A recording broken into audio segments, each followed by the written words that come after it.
Hello বন্ধুরা, আমি রন ইসলাম হেক্সা online college থেকে তোমাদের সবাইকে জানাচ্ছি আন্তরিক শুভেচ্ছা ও স্বাগত।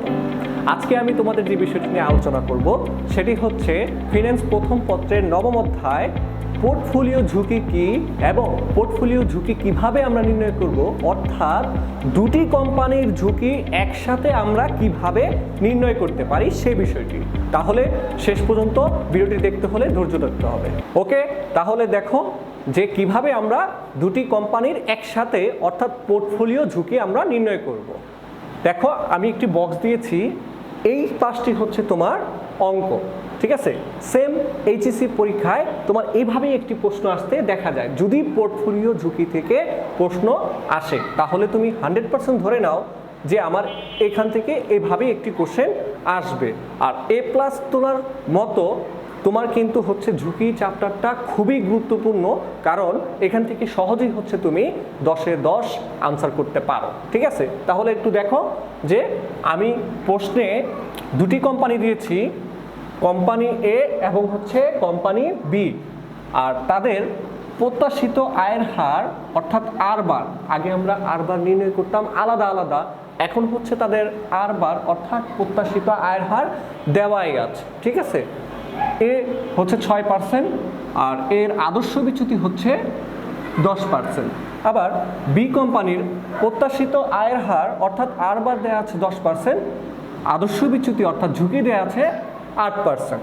এখন দুইটা কোম্পানির একত্রে ঝুঁকি অর্থাৎ দুইটা কোম্পানির একত্রে পোর্টফোলিও ঝুঁকিটা কত? প্রশ্নে দেয়া আছে, দেখো, জনাব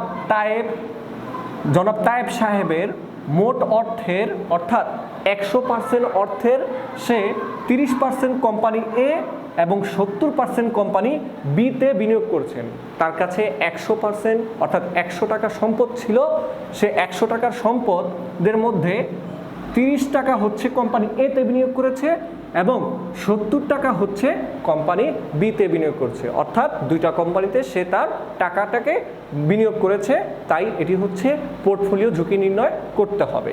এখন প্রশ্নে দেওয়া আছে, দেখো, ক গড় প্রত্যাশিত আয়ের হার কত, অর্থাৎ দুইটা কোম্পানির একত্রে প্রত্যাশিত আয়ের হার কত সেটি আমরা এখন নির্ণয় করব। ওকে, তাহলে দেখা যাক। দেখো, যদি বলে মোট অর্থের অর্থাৎ সে তার অর্থের কত টাকা, মোট অর্থের কত টাকা সে কোন কোম্পানিতে বিনিয়োগ করলো, সেটাকে বলে থাকি আমরা ভার অর্থাৎ ওয়েট।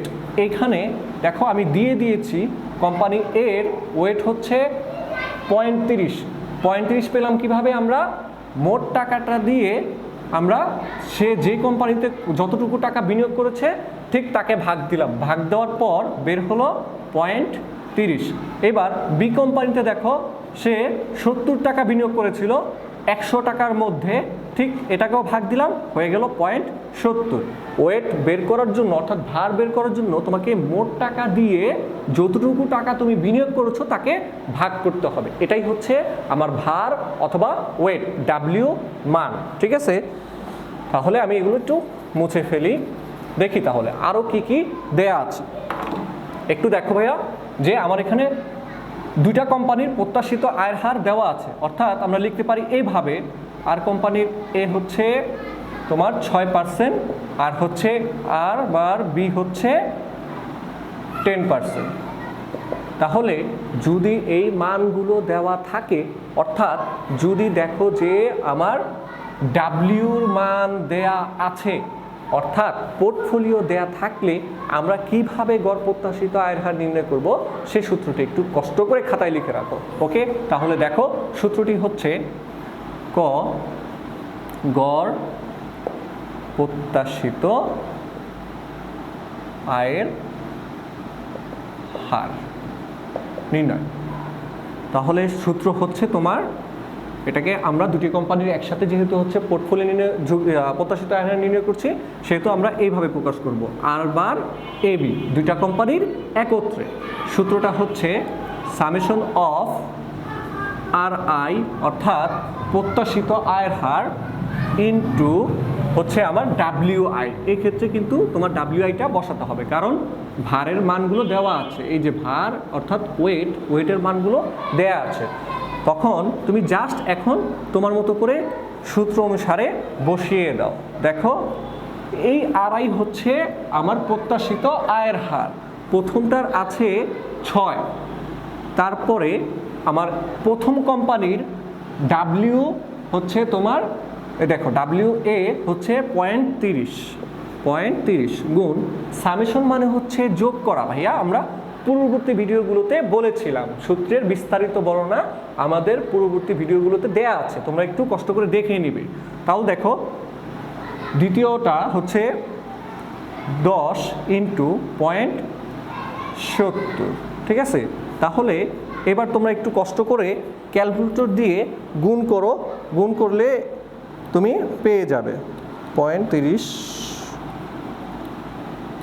দেখো এটি আসে হলো আমার 1.8 প্লাস 10 গুণ 7, এটি আসে আমার 7। তাহলে আমার আসে হলো 8.8%। এই ছিল আমার দুটি কোম্পানি দেয়া থাকে, তাদের একসাথে প্রত্যাশিত আয়ের হার অথবা হচ্ছে আর বার এবি নির্ণয়। ওকে, তাহলে আশা করি এটি বুঝতে পেরেছ। অঙ্কটি করার জন্য সবাই ধৈর্য ধরে থাকবে, এটি কিন্তু প্রশ্ন তোমাদের আসবেই ইনশাল্লাহ। তোমরা ভিডিওটি দেখার পর এখানে আর কোনো সমস্যা থাকবে না, আমি চেষ্টা করব সেভাবে দেখানো। তাহলে আমরা পেলাম 8.8%, ঠিক আছে। এগুলো আমরা একটু লিখে রাখি অঙ্ক করার সুবিধার্থে। তুমি প্রত্যেকটি মানই হচ্ছে লিখে রাখবে যাতে তোমার সুবিধা হয়। ওকে, আমরা মুছি। এইবার দেখো আমি দ্বিতীয় কোশ্চেনটি কি করেছি, দ্বিতীয় কোশ্চেনটি করেছি সহসম্বন্ধ, অর্থাৎ আমার সম্ভাবনার মান যদি +1 থাকে তাহলে পোর্টফোলিও ঝুঁকি কত। এবার কিন্তু বলেছে দুইটা কোম্পানির একসাথে ঝুঁকিটা কত, এটা তোমাকে আমি এখন দেখাবো। ওকে, তাহলে দেখতে থাকো। যদি দুইটা কোম্পানি অর্থাৎ পোর্টফোলিও ঝুঁকি নির্ণয় করতে বলা হয় তাহলে সূত্রটা হচ্ছে, একটু দেখো কষ্ট করে আমি সূত্রটা লিখছি। আমরা সিগমা তখন দিব এবি, কারণ দুইটা কোম্পানির ঝুঁকি একসাথে নির্ণয়, ঠিক আছে। প্রশ্ন নম্বর খ। ওকে, সূত্রটা হচ্ছে তোমরা আগেই বড় করে একটি রুট ওভার দিয়ে নিবে। রুট ওভারটা দিয়ে তোমরা লিখবে sigma A whole square into W A whole square plus তারপর sigma B whole square into W B whole square plus 2 into sigma A sigma B, আমি এখানে লিখছি 2 into sigma A sigma B W A into W B. এটার সাথে গুণ হবে তোমার, আমি একটু মোছার চেষ্টা করছি, সূত্রটি ভালোভাবে লিখে নিবে অবশ্যই। এই যে হচ্ছে সহসম্বন্ধ, দেখো এই যে সহসম্বন্ধ, এই সহসম্বন্ধ হচ্ছে দুইটা কোম্পানির মধ্যে কতটুকু সম্পর্ক আছে সেটাকে প্রকাশ করতেছে, ঠিক আছে। একটু দেখো এটাকে লিখবে গুণ আর এ বি, যেহেতু প্লাস, যদি +1 দেওয়া থাকে তাহলে এখানে তোমার +1 দেওয়ার কোনো দরকার নেই, এটি হচ্ছে গুণ আর এ বি, ঠিক আছে। এটাই হচ্ছে আমার পোর্টফোলিও নির্ণয়ের সূত্র। তাহলে এখন আমি অঙ্কটি করে ফেলি। আমি এখান থেকে ধরছি, একটু বড় করে দাগ দিবে। আচ্ছা, ক নম্বর কোশ্চেন তো শেষ, এটা আমরা বুঝতে পারি। এখন আমরা খ থেকে করছি, ঠিক আছে। একটু বড় করে দিলাম। সিগমা এ হচ্ছে, এই দেখো এটি হচ্ছে আমার আদর্শ বিচ্যুতি, এটিকে বলা হয় সিগমা। তাহলে এ কোম্পানির সিগমা হচ্ছে 10, বি কোম্পানির সিগমা হচ্ছে 8। এগুলোই আমরা একটু লিখবো এখন। সিগমা এ অর্থাৎ 10 whole square into W A ভাইয়া আমরা বের করেছিলাম 0.30 হোল স্কোয়ার, সূত্রের প্লাস তারপর সিগমা বি হচ্ছে 8 হোল স্কোয়ার, ডাব্লিউ বি হচ্ছে 0.70, ঠিক আছে, হোল স্কোয়ার প্লাস সূত্রের 2 মনে রেখো।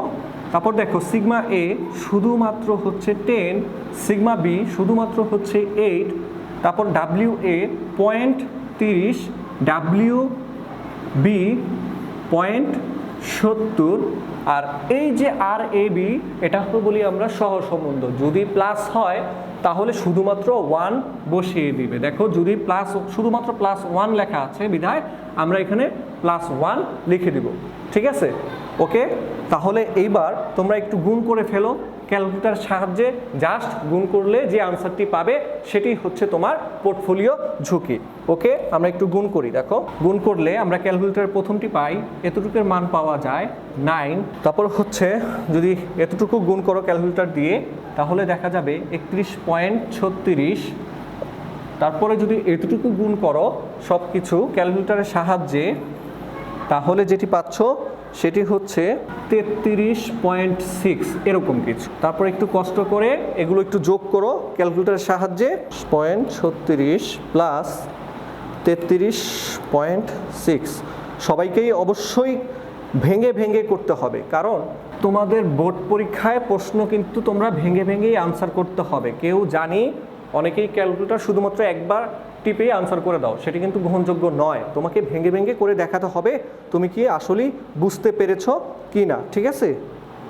ওকে, তাহলে দেখো আমরা এটি রুট ওভার করলে পেলাম 8.94, অর্থাৎ 8.94 হচ্ছে তোমার দুইটা কোম্পানির একত্রে ঝুঁকি হচ্ছে 8.94%। এটি হচ্ছে আমার পোর্টফোলিও ঝুঁকি, ঠিক আছে? তাহলে আশা করি তোমরা এটি বুঝতে পেরেছো। এখন আমি একটু গ নাম্বার কোশ্চেনটা একটু দেখাবো। যদি বলা হয় সহসম্বন্ধ -1 তখন ভাইয়া আমরা কি করব? সেটাই তো, জাস্ট শুধুমাত্র এই যে এইখানে দেখো আমরা এই যে আরবির মানটা বসিয়েছিলাম। আমি গ নাম্বার কোশ্চেনটা বলছি। গ নাম্বার কোশ্চেনটা হচ্ছে যখন আমরা +1 থাকে তখন শুধুমাত্র গুণ দিয়েছিলাম +1, কিন্তু যদি সহসম্বন্ধ বলা হয় -1 তখন তোমরা ব্র্যাকেট দিয়ে -1 গুণ করবে সবটার সাথে, মানটা কিন্তু ভিন্ন আসবে ভাইয়া, ঠিক আছে?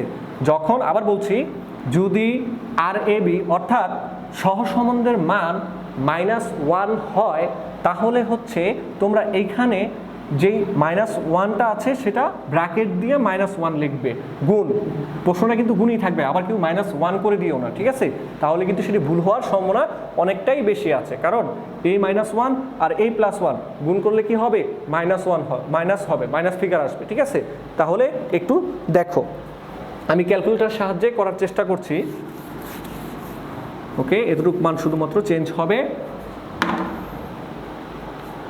2 × 10 × 8 × 0.30 ইন্টু হচ্ছে 0.70 ইন্টু ব্র্যাকেট -1, ঠিক আছে?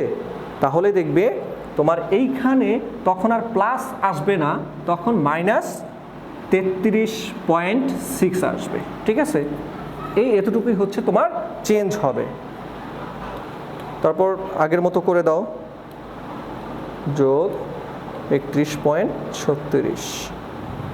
ওকে, তাহলে দেখো তোমার এটা করার পর যা আসে সেটা হচ্ছে 6.76, অর্থাৎ এটাকে আবার রুট ওভার করে দাও। দেখো তখন কিন্তু ঝুঁকিটা আসে শুধুমাত্র 2.6%, ঠিক আছে? তাহলে দেখো আমরা যখন +1-এ করলাম তখন কিন্তু ঝুঁকিটা আসছিল 8.8%, এরকম 8.94%, ঠিক আছে? যখন আমরা সহসম্বন্ধ +1-এ ছিল তখন ঝুঁকি ছিল 8.94%, কিন্তু যখন সহসম্বন্ধ অর্থাৎ গ প্রশ্নে বলা হলো সহসম্বন্ধ -1 হলে ঝুঁকিটা কত, তাহলে কিন্তু সহসম্বন্ধ -1-এ ঝুঁকি আসলো 2.6%। তাহলে আমার কোনটা বেটার ভাইয়া? এখানে তুমি কোনটা সহসম্বন্ধ +1-এ নিবা নাকি সহসম্বন্ধ -1-এ গ্রহণযোগ্য? অবশ্যই যেখানে যে পদ্ধতি ব্যবহার করলে আমার ঝুঁকি কম হয় আমি সেই সম্বন্ধটাই নিব। তাহলে আমার সহসম্বন্ধ -1 হলে দেখা যাচ্ছে ঝুঁকি কম, তাহলে রাইট আনসার হবে যে আমরা সহসম্বন্ধ -1-এ আনসার করলে ঝুঁকি কম হয়, তাই আমরা এটাকে গ্রহণযোগ্য বলতে পারি। ওকে, আজকে আমার এই পর্যন্ত ভিডিও ছিল। সকলের যদি ভিডিওটি দেখে ভালো লাগে অথবা তুমি যদি কোনোভাবে আমাদের হেক্সা অনলাইন কলেজ থেকে উপকৃত হও, তাহলে হচ্ছে আমাদের সাথে অবশ্যই লাইক কমেন্ট শেয়ারের মাধ্যমে থাকতে হবে।